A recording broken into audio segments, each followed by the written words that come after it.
துஷ்டரை கண்டால் தூர விலகு. இப்படி ஒரு பழமொழி உண்டு. எதுக்காக இப்படி சொல்லி வச்சாங்க?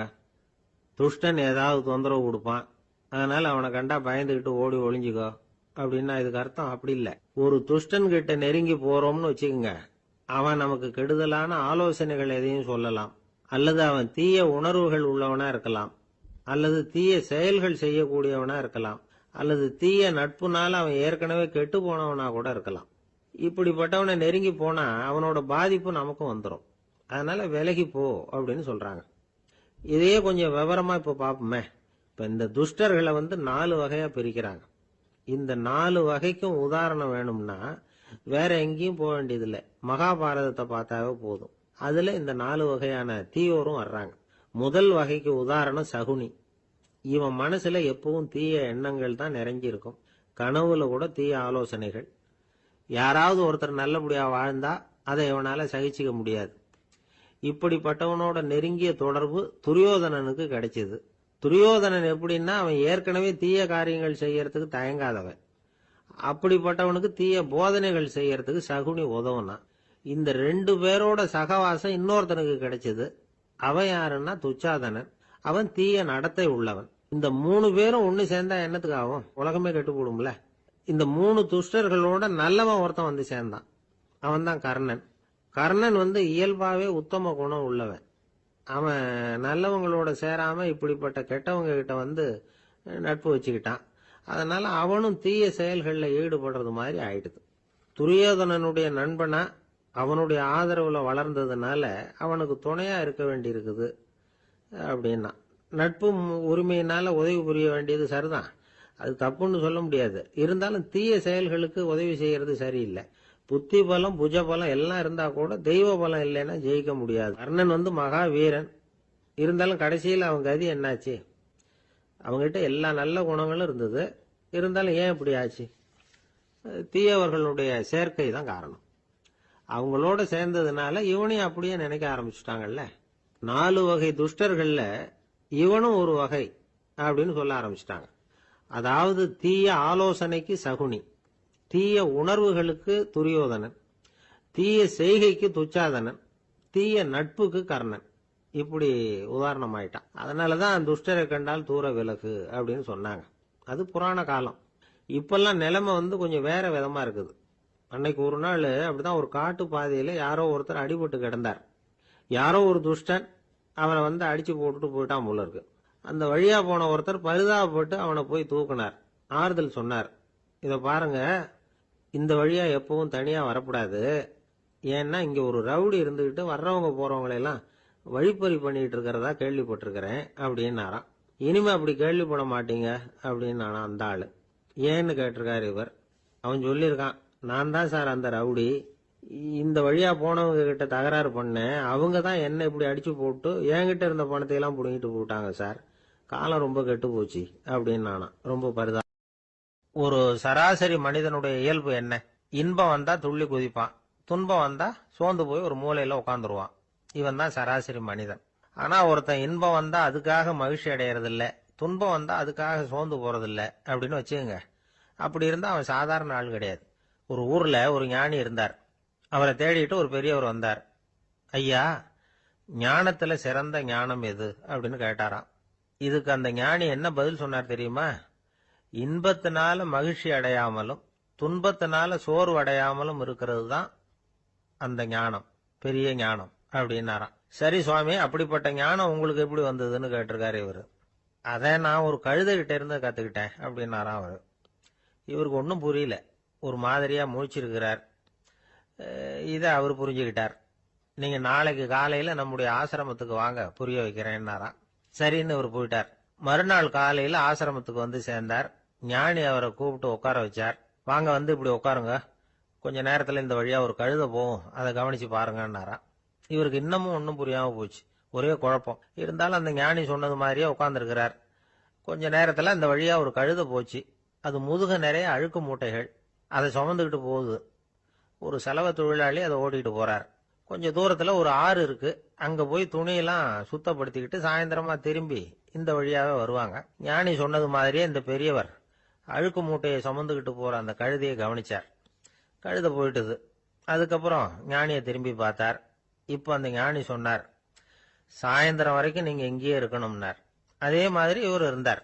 சாயந்தரமா அந்த ஞானி சொன்னார், ஐயா இப்ப கொஞ்ச நேரத்துல அந்த கழுதை இந்த வழியா திரும்பி வரும், அதையும் கவனிச்சு பாருங்கன்னார். இவரும் கவனிச்சு பாக்குறார். கழுதை வந்தது. அது முதுகுல சலவை செய்யப்பட்ட துணி மூட்டை. அது பாட்டுக்கு சுமந்துக்கிட்டு போய்கிட்டு இருக்குது. பெரியவருக்கு ஒன்றும் புரியல. பொறுமை இழந்துட்டார். சரி சுவாமி, இந்த கழுதைக்கும் உங்க ஞானத்துக்கும் என்ன சம்பந்தம் அப்படின்னார். இப்ப அந்த ஞானி விளக்கினார். ஐயா, இந்த கழுதை இதே மாதிரி தினமும் காலையில அழுக்கு மூட்டைகளை சுமந்துக்கிட்டு ஆத்துக்கு போகுது. மாலையில வெண்மையான சுத்தமான துணிகளை சுமந்துக்கிட்டு திரும்பி ஊருக்கு போகுது. காலையில இது போகும்பொழுது முதுகல அழுக்கு மூட்டைகளை சுமந்துக்கிட்டு போறோமேங்கிற வருத்தமும் அதுக்கு கிடையாது. சாயந்தரம் திரும்பி வரும்பொழுது சுத்தமான துணிகளை சுமந்துக்கிட்டு வர்றோமேங்கிற மகிழ்ச்சியும் அதுக்கு இல்லை. இதை பார்த்துதான் நான் அது மாதிரி ஞானத்தை கத்துக்கிட்டேன் அப்படின்னாராம். அதனால யாரு கத்து கொடுக்கறாங்க அப்படிங்கறத விட எதை கத்துக்கிறோம் அப்படிங்கிறது தான் முக்கியம். ஒரு சினிமா பாக்குறோம், ஒரு அருவி கொட்டுறது மாதிரி காட்சி வருது, தண்ணீர் வழியுது. படம் முடிஞ்சதும் பாத்தீங்கன்னா அந்த திரை என்ன நனைஞ்சு போயா இருக்கும். ஒரு தீப்பிடிச்சு எரியிற காட்சியை சினிமாவில் பாக்குறீங்க, காட்சி முடிஞ்சதும் அந்த வெண் திரையே கருகி போயா இருக்கும். படத்துல வர்ற தண்ணீரும் நெருப்பும் அந்த திரையை பாதிக்கிறது இல்லை. நாம அந்த திரை மாதிரி இருக்கிறதுக்கு கத்துக்கணுமா. அந்த பக்குவம் வந்துட்டதுன்னா இன்பமும் துன்பமும் நம்ம எதுவும் செய்யாது. ஒரு சினிமாவை பாக்குற வரைக்கும் சிரிக்கலாம், அழலாம். பார்த்துட்டு வெளியில வரும்பொழுது அழுதுகிட்டே வரக்கூடாது. ஒருத்தர் வந்தார். அப்படி படம் முடிஞ்சு வெளியில வரும்பொழுது அருவி மாதிரி கண்ணீர் சிந்திக்கிட்டே வரார். ஏன் சார் படம் அவ்வளவு சோகமா அப்படின்னு கேட்டார். இன்னொருத்தர், இல்ல சார், கூட்டம் ரொம்ப குறைச்சல் சார், மொத்தம் படம் பார்க்க வந்தவங்களே 15 பேர் தான் சார் அப்படின்னார் கண்ணீரை தொடச்சிக்கிட்டே. அதுக்கு நீங்க ஏன் சார் அழறீங்கன்னு கேட்டார் அவரு. இந்த படத்தோட தயாரிப்பாளரே நான் தான் சார் அப்படின்னாரா இவர். ஒரு அப்பாவுக்கு 2 பிள்ளைங்க. மூத்தவன் ரொம்ப அடக்கம். அப்பா எது சொன்னாலும் கேட்பான், பெரியவங்களுக்கு கீழ்ப்படிஞ்சு நடப்பான். இளையவன் அப்படி இல்லை, தான் நினைச்சதை தான் சொல்லுவான், செய்வான். அடுத்தவங்க சொல்றதை கேட்க மாட்டான், அடங்கி நடக்க மாட்டான். இந்த 2 பேர்ல யாரை உங்களுக்கு பிடிக்கும்? பெரியவனை தான் பிடிக்கும். ஏன்னா அவன் தான் சொல்ற பேச்சை கேட்கிறவன் அப்படின்னு சொல்லுவீங்க. ஆனா ஒரு ஞானி என்ன சொல்றாரு தெரியுமா? ஒரு குழந்தை அதன் அறிவுக்காக மதிக்கப்பட வேண்டுமே தவிர அதனுடைய கீழ்ப்படியும் தன்மைக்காக அல்ல அப்படிங்கிறார். நம்ம குழந்தைகளை சுயமா சிந்திக்கிறதுக்கு நாம விடுறதில்ல, மற்றவங்களை பார்த்து காப்பி அடிக்கிறதுக்கு தான் நாம அவங்களுக்கு கத்துக் கொடுக்குறோம். புகழ்பெற்ற மனிதர்கள் சிலருடைய பேரை சொல்லி நீயும் அவர் மாதிரி ஆகணும், இவர் மாதிரி ஆகணும் அப்படின்னு சொல்லிட்டே இருக்கிறோம். குழந்தைகள் தங்களுடைய தனித்தன்மையை வளர்த்துக்கிறதுக்கு நாம தடையா இருக்கிறோம். ஒரு குழந்தைகிட்ட அனாவசியமா நம்பிக்கையை வளர்த்துடக்கூடாது, எந்த கோட்பாட்டையும் திணிக்கக்கூடாது. நாம ஏற்கனவே அர்த்தமில்லாத கருத்துக்களையும் கொள்கைகளையும் மனசுல போட்டு நிரப்பி வச்சிருக்கிறோம். இந்த உலகத்துக்கு புதுசா சேர்ந்திருக்கிற ஒரு குழந்தையின் தூய்மையான மனசுல நம்ம கருத்துக்களை அறிமுகம் செய்ய அல்லது திணிக்கிறதுக்கு நமக்கு எந்த அதிகாரமும் கிடையாது. ஒரு குழந்தைய நீ இந்த மதத்தை சேர்ந்தவன் அப்படின்னு பிறந்ததுமே ஒரு முத்திரை குத்தி போடுறோம். இது அதோட சுதந்திரத்தை ஆரம்பத்திலேயே கிள்ளி எறியறது மாதிரி தான். நீங்க ஒரு மதத்தின் வழிமுறைகளை கடைபிடிச்சிட்டு வர்றீங்க, அந்த வழியில போய்கிட்டு இருக்கிறீங்க, சரி, அதனால போறீங்க. அதுக்காக உங்க குழந்தையையும் அதே வழியில தான் வரணும் அப்படின்னு கட்டாயப்படுத்துறதுக்கு உங்களுக்கு என்ன உரிமை இருக்குது? அந்த குழந்தை சுயமா சிந்திச்சு ஒரு முடிவுக்கு வரட்டுமே, அதுக்கு நீங்க ஏன் தடையா இருக்கிறீங்க? நமக்கு உண்மையிலேயே நம்ம குழந்தை மேல அன்பு இருந்தா இது மாதிரி திணிப்பு வேலைகளை செய்யக்கூடாது. திணிப்பு வேலைகள்ல இருந்து குழந்தைகளை காப்பாத்தினா போதும். அதுதான் ரொம்ப முக்கியம். அடுத்த தலைமுறை அற்புதமான தலைமுறையா உருவாகும். நாம தான் சாதி மத சங்கடங்கள்ல மாட்டிக்கிட்டு தவிக்கிறோம். அவங்களாவது சாதி மத வேறுபாடு இல்லாத சமுதாயத்தை பார்க்கட்டுமே, அந்த சௌகரியங்களை அனுபவிக்கட்டுமே. அதுக்கு நாம என்ன செய்யணும்னா ஒன்னும் செய்யாம இருந்தா போதும். ஒரு குழந்தைகிட்ட நம்ம கருத்தை திணிக்கும் பொழுது என்ன ஆகுது தெரியுமா? அது அவனை அவங்கிட்ட இருந்தே அப்புறப்படுத்தி விடுது, அவனுடைய தனித்தன்மையை அழிச்சுடுது, அவனை ஒரு எல்லைக்குள்ள திணிச்சுடுது. இதெல்லாம் அன்புங்கிற பேரால பெற்றோர்கள் செய்யற தப்பு. இதெல்லாம் கேட்டுக்கிட்டு இந்த காலத்துல அப்பா ஒருத்தர் சொன்னார், நான் கருத்துக்களை எல்லாம் என் பையன்கிட்ட திணிக்கிறது இல்லைங்க, ஆனா அதிகமா சாப்பிட சொல்லி கட்டாயப்படுத்துவேன் அப்படின்னார். உங்க வீட்டு சமையல் அவ்வளவு நல்லா இருக்குமான்னு கேட்டாங்க. நல்லா இருந்தா நான் ஏன் அவனை சாப்பிட சொல்லி கட்டாயப்படுத்த போறேன் அப்படி. ஒரு நீதிமன்றம், அங்க ஒரு கொலை வழக்கு சம்பந்தமா விசாரணை நடந்துகிட்டு இருக்குது. அந்த வழக்கறிஞர் ரொம்ப தீவிரமா வாதாடிட்டு இருக்கிறார். தன்னுடைய கட்சிக்காரர் நிரபராதிங்கிறது அவருக்கு நல்லா தெரியும். அதனாலதான் அவர் சார்பா வாதாடுறதுக்கே ஒத்துக்கிட்டார். அப்படி அவர் மும்முரமா வாதாடிட்டு இருக்கிற சமயத்துல அவசரமா தந்தி ஒண்ணு வந்து சேர்ந்தது. அதை வாங்கி படிச்சு பார்த்தார். அதுக்கப்புறம் அதை மடிச்சு தன்னுடைய கோட்டு பையில வச்சுக்கிட்டு தொடர்ந்து வாதாட ஆரம்பிச்சிட்டார். பேசி முடிச்சாரு. அதுக்கப்புறம் அங்க கோர்ட்ல இருந்த சக வக்கீல்கள் அவர்கிட்ட வந்தாங்க. தந்தி ஒண்ணு வந்ததே, என்ன விஷயம் அப்படின்னு விசாரிச்சாங்களாம். அப்போ அவர் சொல்லியிருக்கிறார், ஊர்ல சிகிச்சைக்காக போயிருந்த என்னுடைய மனைவி இறந்து போனதா தந்தி வந்திருக்குது அப்படின்னாராம். மற்ற வக்கீல்களுக்கு அதிர்ச்சி. என்னங்க இது, மனைவி இறந்ததை விட கேஸ் முக்கியமா உங்களுக்கு அப்படின்னு கேட்டிருக்கிறாங்க. இறந்து போன என் மனைவி மறுபடியும் திரும்பி வர போறதில்ல. ஆனா என்னுடைய கட்சிக்காரர் ஒரு கொலை வழக்கில் மாட்டிக்கிட்டார். அவரும் நிரபராதி. அவர் உசுரை நான் காப்பாற்ற வேணாமா? இதுதான் என்னுடைய கடமை அப்படின்னாராம். இப்படி இவர் சொன்னது எல்லாரும் அப்படியே திகைச்சு போய் நின்னுட்டாங்களாம். சரி, கடமைக்கு முக்கியத்துவம் கொடுத்த அந்த வழக்கறிஞர் யார் தெரியுமா? அவர் தான் இரும்பு மனிதர் சர்தார் வல்லபாய் பட்டேல். குஜராத் மாநிலத்தில் 1875 அக்டோபர் 31 அன்றைக்கு ஜாவேரி பாய் அப்படிங்கிறவருக்கு 4வது பிள்ளையா அவர் பிறந்தாராம். இந்த ஜாவேரி பாய் யார் தெரியுமா? ஜான்சி ராணி லட்சுமி பாய் போர் படையில ஒரு வீரரா பணிபுரிஞ்சவர். இளம் வயசுல வல்லபாய் படேல் ரொம்ப சிரமப்பட்டு படிச்சிருக்கார். விடாமுயற்சி வெற்றியை கொடுத்தது. கல்லூரியிலையும் காலடி வச்சார். அதுக்கப்புறம் வக்கீல் பட்டத்தையும் வாங்கினார். பிரிட்டிஷ் ஆட்சி நடந்துகிட்டு இருந்த சமயம் குஜராத்தை சேர்ந்த பர்டோலி தாலுகாவில் விவசாயிகள் மேல அரசாங்கம் திடீர்னு நில வரியை வசதி விட்டுதான். ஏழை விவசாயிகள் ரொம்ப கஷ்டப்பட்டிருக்காங்க. அரசாங்கம் வரி செலுத்தாத விவசாயிகளின் நிலங்களை எல்லாம் ஜப்தி செஞ்சுதான். அரசாங்கத்தை எதிர்க்கிறவங்களை எல்லாம் கைது பண்ணி சிறையில அடைச்சுட்டாங்களாம். சில பேர் வீடு வாசல் ஆடு மாட்டையெல்லாம் வித்து கூட வரி கட்ட வேண்டிய நிலைமைக்கு ஆளாயிட்டாங்க. வழக்கறிஞர் வல்லபாய் படேல் நில வரியை உடனே ரத்து பண்ணணும் அப்படின்னு பம்பாய் கவர்னருக்கு ஒரு கடிதம் எழுதினார். எந்த பலனும் இல்லை. உடனே எல்லா விவசாயிகளையும் அணி திரட்டினார். அதுக்கு தானே தலைமை தாங்கினார். சத்தியாகிரகம் நடத்தினார். அந்த பகுதியில் எந்த வேலையும் நடக்கல. வேற வழி இல்லை. ஆட்சியாளர்கள் உடனே வரியை ரத்து பண்ணாங்க. சிறையில் இருந்தவங்களெல்லாம் வெளில விட்டாங்க. 1928 ஆகஸ்ட் 6 சர்க்காருக்கும் விவசாயிகளுக்கும் இடையில ஒரு உடன்பாடு ஏற்பட்டது. அதுக்கப்புறம் தான் நிலைமை சரியா போச்சான். வல்லபாய் பட்டேலின் பொது சேவையை பாராட்டின பொதுமக்கள் அவருக்கு சர்தார் அப்படிங்கிற பட்டத்தை கொடுத்தாங்களாம். சர்தார்னா தலைவர் அல்லது தளபதினு அர்த்தம். இரும்பு மனிதர்னு இவருக்கு பேரு. இருந்தாலும் நகைச்சுவை உணர்வும் இவருக்கு நிறைய உண்டு. ஒரு தடவை ஒரு பத்திரிகை நிருபர் வந்திருக்கார். சர்தார் பட்டேல் கிட்ட அவருக்கு பிடிச்ச பண்பாடு கலாச்சாரம் எது அப்படின்னு கேட்கணும்னு ஆசை. அதனால அவரை பார்த்து கேட்டாராம், ஏங்க உங்களுக்கு பிடிச்ச கல்ச்சர் எது அப்படின்னு கேட்டிருக்கார். இதுக்கு சர்தார் பட்டேல் சொன்ன பதில் என்ன தெரியுமா? எனக்கு பிடிச்ச கல்ச்சர் அக்ரிகல்ச்சர் அப்படின்னு. ஒருத்தர் குதிரை ரேஸுக்கு போனார். பணம் கட்டினார், தோத்து போயிட்டார். மறுபடியும் போனார், பணம் கட்டினார், தோத்து போனார்.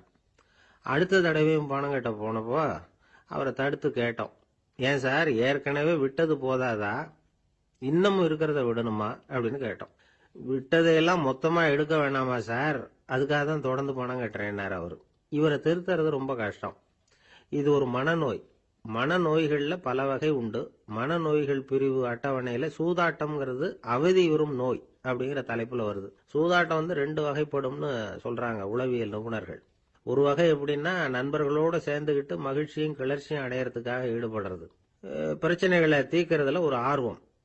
கேளிக்கைக்காக கொஞ்சம் விட்டு பிடிக்கிறது அப்படிங்கிற மனுஷனுடைய அடி மனசுல உள்ள விபரீத பிணைய சுபாவம், இதெல்லாம் அதுக்கு காரணம்.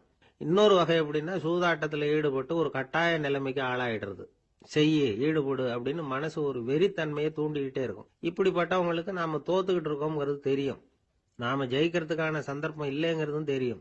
இதனால நமக்கும் கஷ்டம், நம்ம சுத்தி இருக்கிறவங்களுக்கும் கஷ்டங்கிறதும் புரியும். அப்படி இருந்தும் சூதாடுவாங்க. இதுக்கு காரணம் சூதாடியின் பகற்கனவு அப்படிங்கிறாங்க நிபுணர்கள். இந்த நிலைமைக்கு கட்டாய சூதாட்டம் அல்லது நிர்பந்த சூதாட்டம் அப்படின்னு பேர் வச்சிருக்கிறாங்க.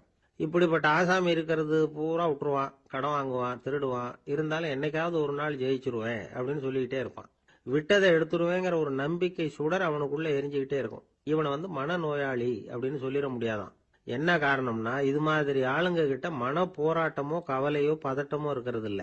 சில விசேஷமான குணங்கள் இவங்க கிட்ட உண்டு.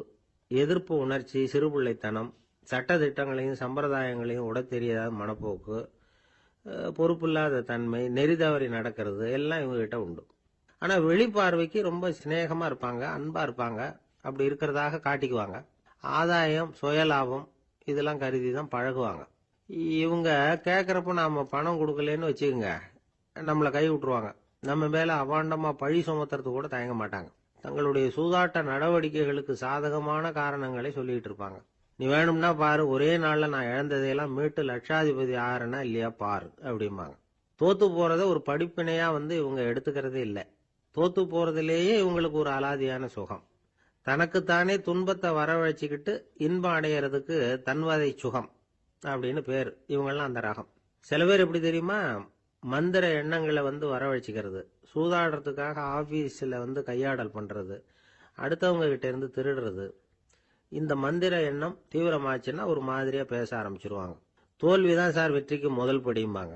தன்னால பகடக்காய்களையும் குதிரை ஓட்டிகளையும், அதாவது இந்த ஜாக்கிகள், அதெல்லாம் கட்டுப்படுத்த முடியுங்கிற பித்து நிலைக்கு இவங்கெல்லாம் தள்ளப்பட்டுருவாங்க. சில சூதாடிகள் ஆராய்ச்சி பார்த்ததுல என்ன தெரிய வந்தது தெரியுமா, அவங்க எல்லாம் குழந்தை பருவத்துல அன்புக்காக ஏங்கினவங்களாம், புறக்கணிக்கப்பட்டவங்களாம், உதவிகளை பெற முடியாதவங்க, இப்படிலாம் இருந்திருக்கிறாங்க. இவங்க வளர வளர மற்றவங்க சௌகரியம் பற்றி அக்கறை இல்லாதவங்களா ஆயிடுறாங்க. அதிர்ஷ்ட தேவதை தன்னோட இருக்கிறாங்க அப்படிங்கிற அசையாத நம்பிக்கை இவங்களுக்கு. இவங்களை திருத்துறது ரொம்ப கஷ்டம். அதனால பந்தயம், சூதாட்டம் இது மாதிரியான விஷயங்களை விட்டு விலகியே இருக்கிறது தான் நமக்கு நல்லது.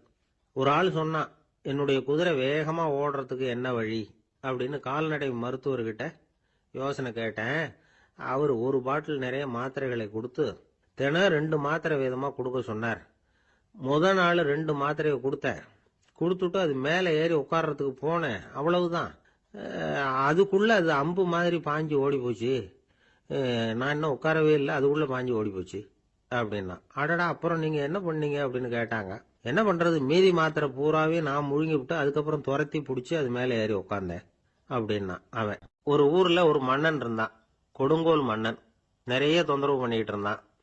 அவன் ஒரு தடவை என்ன பண்ணான் தெரியுமா, ஒரு தப்பும் பண்ணாத ஒரு இளைஞனை பிடிச்சி ஜெயிலில் அடைச்சுட்டான். அந்த பையனோட சொந்தக்காரங்கள்லாம் ராஜா கிட்ட போனாங்க. அவன் ஒரு தவறும் பண்ணல, அவனை விடுதலை பண்ணுங்க அப்படின்னு கெஞ்சி கேட்டுக்கிட்டாங்க. மன்னன் யோசனை பண்ணான். அந்த இளைஞனை கூப்பிட்டுக்கிட்டு வர சொன்னான். அவனை கொண்டாந்து ராஜா முன்னாடி நிறுத்தினாங்க. இதை பாருப்பா, உன்னை நான் விடுதலை பண்ணுவேன், ஆனா ஒரு கண்டிஷன். அந்த நிபந்தனையை நீ நிறைவேற்றினா உனக்கு விடுதலை அப்படின்னா மன்னன். சரின்னு ஒத்துக்கிட்டான் பையன்.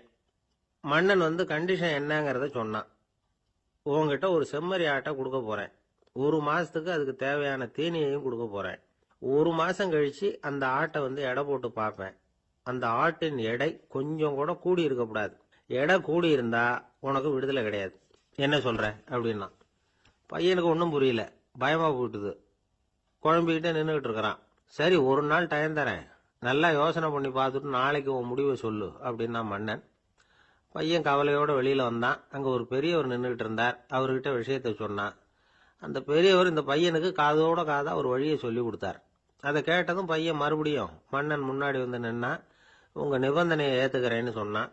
மன்னன் ஒரு ஆட்டுக்குட்டியையும் அதுக்கு 1 மாசத்துக்கு தேவைப்படுற தீவனத்தையும் கொடுக்கும்படியா உத்தரவு போட்டான். கொடுத்தாங்க, ஓடிட்டு போயிட்டான்.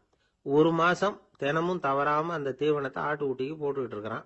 1 மாசம் கழிச்சு அந்த ஆட்டை அரண்மனைக்கு ஓட்டிக்கிட்டு போனான். மன்னன் அதை எடை போட்டு பார்க்கறான், எடை கூடவே இல்லை, அப்படியே தான் இருக்குது. உடனே போட்ட நிபந்தனைப்படி அந்த இளைஞனை விடுதலை பண்ணிவிட்டான்.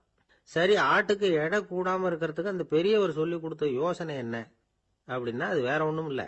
அந்த ஆட்டுக்கு எதிரில் அது கண்ணுல படுற மாதிரி ஒரு ஓநாயை கட்டி போட சொன்னார். அவ்வளவுதான். ஆட்டுக்கு ஓநாய்ங்கிறது பிறவி பகை. ஓநாயை பார்த்தா ஆடு நடுங்க ஆரம்பிச்சிரும், அவ்வளவு பயம். தினமும் அந்த ஆடு பயந்துகிட்டே தீனி சாப்பிட்டது, எடை கூடல. அதுதான் ரகசியம். இது சின்ன பிள்ளைங்களுக்கான ஒரு கதை. இதுல இருந்து தெரிஞ்சுக்க வேண்டிய உண்மை என்னன்னா, நாமெல்லாம் சாப்பிடுறப்ப மனசும் உடம்பும் அமைதியா இருக்கணும். அப்பதான் அது உடம்புல ஒட்டும்.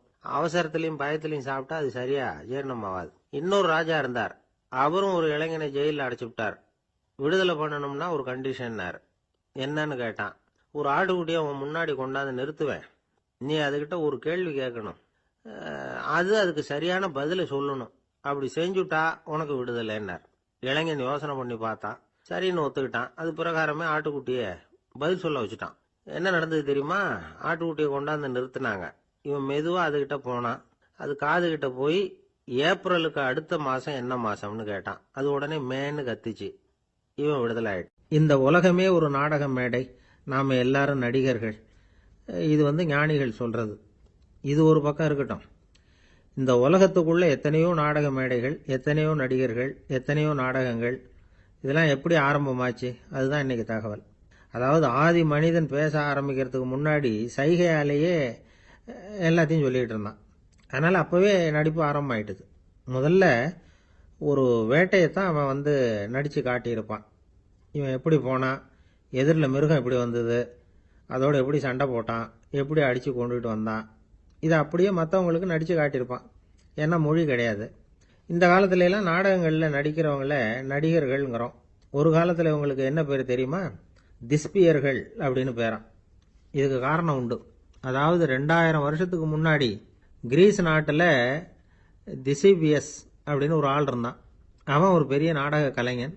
அவன் சில இளைஞர்களை சேர்த்துக்கிட்டான், பயிற்சி கொடுத்தான், நாடக குழுவை உருவாக்கினான். நடிகர்களையும் நாடகத்துக்கு தேவையான பொருள்களையும் ஏற்றிக்கிட்டு போகிறதுக்கு ஒரு வண்டியையும் தயார் பண்ணான். அந்த வண்டியிலேயே அவன் கிரேக்க நாடு பூராவும் சுற்றினான். ஊர் ஊராக நாடகம் போட்டான். ஒரு ஊருக்கு போனதும் அங்கே நாடகம் நடத்த தியேட்டர் இருக்கா அப்படிங்கன்னெல்லாம் பார்க்கறது இல்லை அவன். ஏன்னா அப்போலாம் தியேட்டர்னா என்னென்ன தெரியாது. நாடகம்னா அதை ஒரு மூடிய கொட்டைக்குள்ளே தான் நடத்தணுங்கிறது அப்போ யாருக்குமே தோணலை. இந்த வண்டி போகும், அதுவே ஒரு பகுதி, அப்படியே ஒரு மேடை மாதிரி விரிச்சிக்கும். அதில் ஏறி நின்றுக்கிட்டு நாடகத்தை நடித்து காட்டுவாங்களாம். மக்கள்லாம் எதிரில் தரையில் உட்காந்து அதை பார்த்துக்கிட்டு இருக்கிறது. உலகத்தின் முதல் நடமாடும் தியேட்டர் இதுதானா.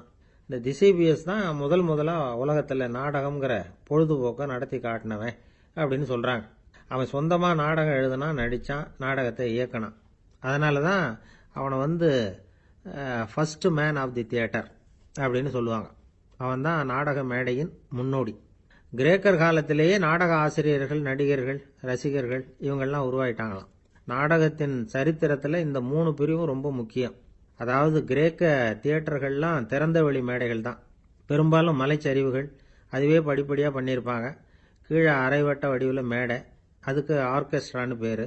பிற்காலத்தில் இதில் உட்காந்து இசைக்குழுவினர் வாய்ச்சதுனால இசைக்குழுவுக்கே ஆர்கெஸ்ட்ராங்கிற பேர் வந்துட்டுது. இப்போ கிரேக்க தியேட்டர்களில் ஒன்று, அதோட காலம் கிமு 340. அதை இன்னமும் பாதுகாத்து வச்சிருக்கிறாங்களாம். எபிடாரஸ் அப்படிங்கிற இடத்துல அது இருக்குதான். இன்னமும் அந்த தியேட்டரை பயன்படுத்திக்கிட்டு வர்றாங்களாம். சிறந்த கிரேக்க நாடகங்கள்லாம் அங்கே நடிக்கிறாங்களாம். ஆரம்ப காலத்திலேயே கட்டணம் கிடையாது. அப்புறம் பின்னாடி தான் நுழைவு கட்டணம்லாம் அப்படியே வந்துட்டு தான். நடிகர்கள் பளபளப்பான ஆடைகள் உடுத்தியிருப்பாங்களாம். இந்த குதிகால் உயர்ந்த காலணிகள் போட்டிருப்பாங்களாம். இதெல்லாம் பழைய குறிப்புகள். பலவிதமான உருவங்களில் மாஸ்க் அப்படின்னு சொல்லப்படுற முகமூடி. அதனால் ஒரே நடிகர் பல வேடங்களில் நடிக்கிறது உண்டான். ஆரம்பத்தில் பெண் நடிகர்கள் கிடையாது, எல்லாம் ஆண் நடிகர்கள் தான். ரோமானியர்கள் தான் முதல் நிரந்தர நாடக மேடையை கட்டினவங்க. அதுதான் முதல் தியேட்டர். கிமு 1048 காலகட்டத்தில் பாம்பிங்கிற நகரத்தில் அதை கட்டியிருக்கிறாங்களாம். கிரேக்க ரோமானிய தியேட்டர்களின் அடிப்படையிலேயே இந்த இத்தாலிய வடிவ அமைப்பாளர்கள் இந்த குதிரை லாட வடிவில் ஒரு ஆடிட்டோரியத்தை உருவாக்கினாங்களாம். இப்படி அதை பற்றி நிறைய தகவல் இருக்குது. 1576 லண்டனில் இந்த வின்ஸ்பர்ரி, அப்புறம் இந்த பில்ட்ஸில், அப்புறம் ஜேம்ஸ் இப்படிங்கிற ஒரு முயற்சியால் தான் இங்கிலாந்தில் முதல் தியேட்டர் உருவாச்சான். அப்படி ஒருத்தர் இருந்தாராம். உலக நாடக மேடையின் வரலாறு இதுதான். அதாவது இப்பெல்லாம் அறிவியல் வளர்ச்சி அதிகமாயிட்டுது. திரைப்படம், தொலைக்காட்சி எல்லாம் வந்தாச்சு. ஒவ்வொரு வீடுமே ஒரு குட்டி தியேட்டர் மாதிரி ஆயிட்டுது. தொலைக்காட்சி முன்னாடி உட்காந்து எழுந்திருக்கவே மனசு வர்றதில்லை. ஒரு அம்மா ஒரு மனோதத்துவ டாக்டரை தேடிட்டு வந்தாங்களாம் இந்த காலத்தில். டாக்டர், எங்கள் வீட்டுக்காரர் எப்போ பார்த்தாலும் டிவி முன்னாடி உட்காந்துக்கிட்டு அதையே வெறிச்சு பார்த்துக்கிட்டு இருக்கிறார், உத்து பார்த்துக்கிட்டு இருக்கார், எனக்கு சந்தேகமாக இருக்குன்னாங்களாம். இது மனக்கோளாறு இல்லைங்க, ஆர்வ கோளாறு, அவ்வளவுதான், இதுக்காக பயப்படாதீங்கன்னாராம் டாக்டர். அப்படி இல்லை டாக்டர், டிவி ஓடும் பொழுது நாம் எல்லாம் அதை பார்க்குறோம் சரி, ஆனால் அவர் அப்படி இல்லை, டிவியை நிறுத்தினதுக்கு அப்புறமும் அதையே உத்து பார்த்துட்டு உட்காந்துருக்கிறார், அதனால தான் சந்தேகப்பட்டு உங்ககிட்ட வந்தேன் அப்படின்னாங்களாம். கணவன் மனைவி அன்பா இருக்கணும், ஒருத்தர் நல்லா புரிஞ்சுக்கணும், விட்டு கொடுக்குற மனப்பான்மை வேணும், அதுதான் ஒரு நல்ல குடும்பம். இன்னைக்கு பல குடும்பங்களில் அர்த்தமில்லாத சண்டைகள் தான் அதிகம். கிராமப்புறங்களில் வேடிக்கையாக ஒரு கதை சொல்லுவாங்க. ஒரு ஊரில் ஒரு ஆள் இருந்தான், வேலை வெட்டி இல்லாமல் சும்மாவே இருந்தான். அவனுக்கு கல்யாணம் பண்ணி வச்சாங்களாம். மனைவி சேர்ந்தா. சும்மாவே உட்காந்துருக்கிறியே, ஏதாவது சம்பாதிக்கிற வழியை பாரு அப்படின்ட்டு இருக்கா. அதுக்கு தான் யோசனை பண்ணிட்டு இருக்கிறேன், ஒரு அருமையான ஐடியா அப்படின்னு நானா. என்ன அது சொல்லு அப்படின்னு இருக்கா அவ. ஒரு ஆட்டுக்குட்டி வாங்க போறேன்னு இருக்கான். அதை வாங்கி என்ன பண்ண போறேன்னா, அந்த குட்டி வளரும், பெருசாகும், அதுக்கப்புறம் அது நிறைய குட்டி போடும் அப்படின்ட்டு இருக்கான். சரி, அப்புறம் அப்புறம் என்ன, அதையெல்லாம் சந்தையில் கொண்டுட்டு போய் விற்றுவிட்டு அந்த காசுக்கு ஒரு எருவு மாடு வாங்கலாம். சரி, அது எதுக்கு? எருவு மாடு நிறைய பால் கொடுக்கும், அதை கொண்டுகிட்டு போய் பால் பண்ணையில் கொடுப்பேன், அல்லது நானே விற்றுருவேன், கை நிறைய காசு கிடைக்கும். அதுக்கப்புறம் ஒரு பசுமாடு வாங்குவேன், பாலையும் விற்கலாம், நாமளும் காய் போட்டு சாப்பிட்லாம், இப்படிலாம் சொல்லியிருக்கான். அப்போ அந்த பொண்ணு சொல்லிச்சான், அடுத்த தெருவில் இருக்கிற எங்கள் அம்மா வீட்டுக்கும் கொஞ்சம் பால் கொடுத்து அனுப்பலாம் அப்படின்ட்டு அந்த பொண்ணு. இந்த இடத்துல கணவனுக்கு கோபம் வந்துட்டுது. அது எப்படி உங்கள் அம்மா வீட்டுக்கு எதுக்கு கொடுக்கணும், அதெல்லாம் முடியாதுன்றிருக்கான். இந்த இடத்துல சண்டை ஆரம்பமாயிட்டுது. கொஞ்ச நேரத்தில் 2 பேரும் சத்தம் போட ஆரம்பிச்சுட்டாங்க. கடுமையான சண்டை நடக்கிறத பக்கத்து வீட்டுக்காரன் காதில் வாங்கினான். அவன் ஓடியாந்தான். அவனுக்கு தெரியும், வாங்காத மாட்டுக்காக இப்படி சண்டை போட்டுக்கிட்டு இருக்கிறாங்கிறது அவனுக்கு புரியும். அவன் ஓடி வந்து சொன்னான், ஏண்டா உன்னோட பசுமாட்டை ஒழுங்கா கட்டி போடக்கூடாதான் இருக்கான். என்னடா சொல்றேன்னா இவன், உன் மாடு என் தோட்டத்தில் வந்து மேய்ஞ்சுட்டுது, பயிரெல்லாம் நாசமாயிட்டுது, 10,000 ரூபா அளவுக்கு சேதம், அதை வாங்கிட்டு போறதுக்கு தான் வந்தேன், குடுறா 10,000 நானா. இவன் அரண்டு போயிட்டான். அப்புறம் சொன்னான், டே நான் இன்னும் மாடே வாங்கலையே, அதுக்குள்ள அது வந்து எப்படிடா உன் தோட்டத்தில் மேயும், என்னடா உளர்றேன் இருக்கான். நீ தாண்டா இப்போ உளறிக்கிட்டு இருக்க, மாடே வாங்கலை, அதுக்குள்ள எப்படிடா வந்து உன்னுடைய மனைவி அவங்க அம்மா வீட்டுக்கு பால் கொடுத்து அனுப்ப முடியும் அப்படின்னு அவன் கேட்டானா. நம்ம ஆளுக்கு இப்பதான் புத்தி வந்துதான். அர்த்தமே இல்லாத சண்டை போட்டுக்கிட்டு இருக்கிறோம் அப்படிங்கிறத அவன் புரிஞ்சுக்கிட்டானான். இது நம்ம முன்னோர்கள் சொல்லி இருக்கிற ஒரு கதை. சண்டையில தான் அர்த்தம் இல்லையே தவிர கதையில் அர்த்தம் உண்டு. அதாவது இல்லாத விஷயங்களுக்காக சண்டை போட்டுக்கிட்டு இல்லறத்தை வீணாக்கிக்கிட்டு இருக்கிற மனிதர்கள் இன்றைக்கு நிறைய பேர் இருக்கிறாங்க. ஒருத்தன் தன்னுடைய மனைவியை பத்தி மாமனார்கிட்ட புகார் சொன்னானா, மாமா உங்க பொண்ணு அர்த்தமில்லாத சண்டை போடுறா, எதுக்கு எடுத்தாலும் எடுத்தெறிஞ்சு பேசுறா அப்படின்னு இருக்கான். நீ எப்படி மாப்பிள்ள அதை சமாளிக்கிற அப்படின்னு கேட்டிருக்காரு அவரு. அவ எடுத்தெறியறது என் மேல படாம ஒதுங்கி நின்னுக்கிறேன் அப்படின்னு நானா. நமக்கு முன்னாடி நமக்கு வேண்டிய ஒருத்தர் ஒரு கிளாஸ்ல நமக்கு பழச்சாறு கொண்டாந்து வைக்கிறாருன்னு வச்சுங்க. உடனே நாம என்ன பண்ணுவோம், எடுத்து கிடுகிடுன்னு சாப்பிட்ருவோம் அடுத்தவங்க யாரும் வர்றதுக்குள்ள. அதை விட்டுட்டு அதை கொண்டாந்து வச்சவர்கிட்டயே அதோட விலை என்ன அப்படி இப்படின்னு நான் கேட்டுக்கிட்டு இருப்போம். நாம கேட்க மாட்டோம். ஆனா காந்திஜி அப்படி கேட்டாராம். எப்ப தெரியுமா, 1935. அந்த வருஷம் மே மாசத்துல ஒரு நாள் காந்திஜி டெல்லியில இருக்கிறார். அப்ப அவருக்கு 2 டம்ளர் மாம்பழச்சாறு கொண்டாந்து கொடுக்குறாங்க. அதை வாங்குறார். இதோட விலை என்ன அப்படின்னு கேட்டார் காந்திஜி. யாருக்கிட்ட கேட்டாருன்னா மனுபென் காந்தி கிட்ட கேட்கிறார். அவங்க தான் கொண்டாந்து கொடுக்குறாங்க.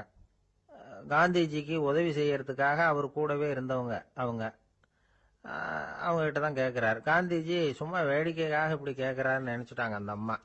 அதுவும் இல்லாம அதோட விலையை கேட்டா காந்திஜி நிச்சயமா அதை சாப்பிட மாட்டார் அப்படிங்கிற பயம் வேற. அதனால அந்த அம்மா பதில் எதுவும் சொல்லாம கம்முன்னு இருந்துட்டாங்க. கொஞ்ச நேரம் ஆச்சு. அந்த பழச்சாறு வச்ச இடத்துல அப்படியே இருக்குது, வச்ச இடத்துல வச்சபடியே இருக்கு. காந்திஜி அதை சாப்பிடவே இல்லை. மனுபென் காந்தி பார்த்தாங்க. மெதுவா காந்திஜி கிட்ட போய் அதை சாப்பிடுங்களேன் அப்படின்னாங்க. பழச்சாறு விலை என்னன்னு கேட்டேன், அதுக்கு பதில் இல்லை. அது முதல் தப்பு. பதிலை எதிர்பார்த்திருந்தும் அதை பத்தி விசாரிக்கல, அது 2வது தப்பு. இப்படி 2 தப்புகளை பண்ணிவிட்டு என்கிட்ட வந்து இதை சாப்பிடுங்கன்னு சொன்னா அது எப்படி அப்படின்னு கேட்டாராம் காந்திஜி. மனுபென் காந்தி என்ன சொல்றதுன்னு தெரியாம திகைச்சு போய் நின்றுகிட்டு இருந்தாங்க. காந்திஜி தொடர்ந்து சொன்னாராம், இப்ப என் முன்னாடி வச்சிருக்கிற இந்த பழச்சாறு விலை சுமாரா ஒரு அரை ரூபாயாவது இருக்கும். அது அந்த காலத்து மதிப்பு. இந்த பழச்சாறு இல்லாம கூட என்னால இருக்க முடியும். ஆனா அவசியமான பொருள்களை வாங்கறதுக்கு கூட சக்தி இல்லாத மக்கள் இந்த நாட்டில் நிறைய பேர் இருக்கிறாங்க. அப்படி இருக்கிறப்போ எனக்கு என்னத்துக்கு இந்த விலை உயர்ந்த பானம்? இதை இப்போ நான் சாப்பிட்டா என் உடம்பு வேணும்னா ஆரோக்கியமாகலாம், ஆனா என் மனசு அமைதி அடையாது. எனக்கு என்னுடைய உடல் ஆரோக்கியத்தை விட மன ஆரோக்கியம்தான் முக்கியம். அதனால இதை நான் சாப்பிட மாட்டேன், எடுத்துட்டு போயிடு அப்படின்னாராம். அந்த சமயத்துல ஒரு அகதி பொண்ணு 2 குழந்தைகளோட காந்திஜியை பார்க்கறதுக்காக வந்தது. வணக்கம் சொல்லிச்சு. காந்திஜி உடனே தனக்கு முன்னாடி இருந்த பழச்சாற்றை எடுத்து அந்த பொண்ணுகிட்டையும் குழந்தைகள்கிட்டையும் கொடுத்து சாப்பிட சொன்னார். அவங்க அதை வாங்கி ரொம்ப சந்தோஷத்தோட சாப்பிட்டாங்களாம். அதை பார்த்த காந்திஜி முகத்துல ஒரு புன்னகை, ஒரு பரவசம், ஒரு திருப்தி. அவர் மனசு நிறைஞ்சிருந்தது. அப்போ அவர் சொன்னாராம், ஆண்டவன் எனக்கு எப்பவும் சரியான சமயத்துல கை கொடுப்பாருங்கிறது அதுக்கு இதுதான் அத்தாட்சி. நான் ஒரு இக்கட்டான சூழ்நிலையில இருக்கிறப்ப கூட கடவுளின் கருணையால அந்த சூழ்நிலை என்னை பாதிக்கல. என் கூட இவ்வளவு நாள் பழகியும் கூட இங்க இருக்கிறவங்க எனக்கு அதிக விலையுள்ள பழரசத்தை கொடுத்தாங்க. ஆனா சரியான நேரத்துல அதை சாப்பிட வேண்டியவங்களை என்கிட்ட அனுப்பி வச்சு என்ன சந்தோஷப்படுத்தினார் கடவுள், அவருக்கு நன்றி அப்படின்னாராம் மகாத்மா காந்தி. உடல் ஆரோக்கியத்தை விட மன ஆரோக்கியம்தான் எனக்கு முக்கியம்னு சொன்னார் பாருங்க. அதை நாம எல்லாரும் மனப்பூர்வமா இன்னைக்கு சிந்திச்சு பார்க்கணும். இந்த காலத்துல எல்லாரும் அப்படியா நினைக்கிறாங்க? எனக்கு தெரிஞ்ச ஒருத்தர் இருந்தார். தினமும் காலையில ஒரு காபி சாப்பிட உட்கார்ற நேரத்துல பக்கத்து வீட்டுக்காரர் வந்து சேருவார் கரெக்டா. உடனே அவரும் தனக்குன்னு வந்திருக்கிற காப்பியை எடுத்து மனப்பூர்வமா பக்கத்து வீட்டுக்காரர்கிட்ட கொடுத்துருவார். அதுக்கப்புறம் அவருக்காக வேற காப்பி போட்டு கொண்டாந்து கொடுத்தாலும் வேண்டான்னு சொல்லிடுவார். ஆண்டவனா பார்த்து சரியான நேரத்துல அவரை எங்க வீட்டுக்கு தினமும் அனுப்பி வைக்கிறார் அப்படிம்பார். ஏன் அப்படி சொல்றீங்க அப்படின்னு கேட்டோம் ஒரு நாள். அதுக்கு அவர் சொல்றார், எனக்கு என்னோட உடல் ஆரோக்கியம்தான் முக்கியம். இத கடவுள் புரிஞ்சுக்கிட்டு எங்க வீட்டு காப்பியை சாப்பிடுறதுக்கு தினமும் அடுத்த வீட்டுக்காரனை அனுப்பி வைக்கிறார் அப்படின்னாரலாம். ஒரு நண்பர் வந்தார். ரொம்பவும் இறுக்கமா உடை அணிஞ்சிருந்தார். அதாவது ஆடைக்குள்ள அவர் மாட்டிக்கிட்டு இருந்தது மாதிரி தெரிஞ்சது. ஏன் துணி குறைச்சலா எடுத்துட்டீங்களா அப்படின்னு கேட்டோம். இல்லைங்க, எனக்கு எப்பவுமே இறுக்கமா உடை அணியறது தான் பிடிக்கும் அப்படின்னார். ஒருத்தர் எப்படி உடை அணிகிறார் அப்படிங்கிறத வச்சே அந்த ஆள் எப்படிப்பட்டவர் அப்படிங்கிறத கண்டுபிடிச்சிடலாம். உடை அணிகிற விதம் ஒருத்தருடைய மனநிலையை வெளிப்படுத்துதான். இப்ப இறுக்கமான உடை அணிகிறவங்க பொதுவா மன நிம்மதி இல்லாதவங்களா இருப்பாங்களாம், கோபக்காரங்களா இருப்பாங்களாம். ரொம்ப தொலைதொழப்பா ஆடை அணிகிறவங்க இருக்கிறாங்கல்ல, அவங்க எல்லாம் அமைதியான ஆளா இருப்பாங்களாம், சாந்தமா இருப்பாங்களாம். இவங்கெல்லாம் போராடுறதுக்கு சரியா வரமாட்டாங்களாம். இப்படி ஒரு கணிப்பு இருக்குது. அதனாலதான் போர் வீரர்களுக்கெல்லாம் இறுக்கமான உடையை தான் கொடுக்கறது வழக்கம்.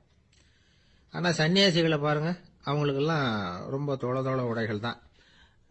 அவங்கெல்லாம் வந்து டைட் பேண்ட் போட்டுக்கிட்டு நிக்க மாட்டாங்க சன்னியாசிகள்லாம். அதே மாதிரி சன்னியாசிகள்லாம் காவி உடைய தேர்ந்தெடுக்கிறதுக்கும் காரணம் உண்டு.